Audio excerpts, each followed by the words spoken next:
Beneficiary কিন্তু আমি। আমার চাকরি থাকারও কথা ছিল না।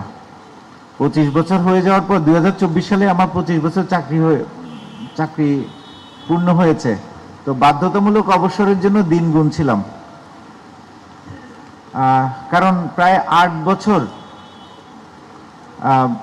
আমার জুনিয়রকে প্রমোশন দেওয়া হয়েছে। আমার চেয়ে 8 বছরের জুনিয়রকে প্রমোশন দিয়ে আমার মাথার উপর বসিয়ে দেওয়া হয়েছে।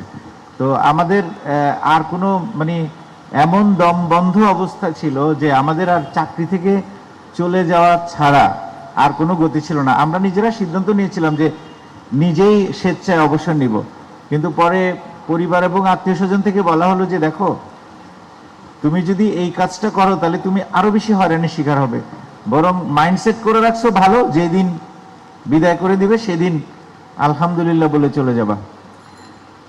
তো আসলে আল্লাহর যে পরিকল্পনা সেটা ভিন্ন পরিকল্পনা।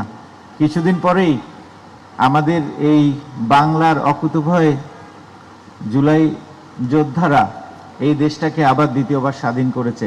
আমরা স্বস্তির নিঃশ্বাস ফিরে পেয়েছি, পায়ের নিচে শক্ত মাটি পেয়েছি।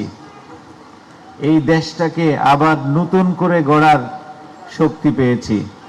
আজকে এই জুলাই অভ্যুত্থান দিবসে সকল শহীদদের প্রতি আমার বিনম্র শ্রদ্ধা। সকল জুলাই যোদ্ধা, আমার ভাই বোন,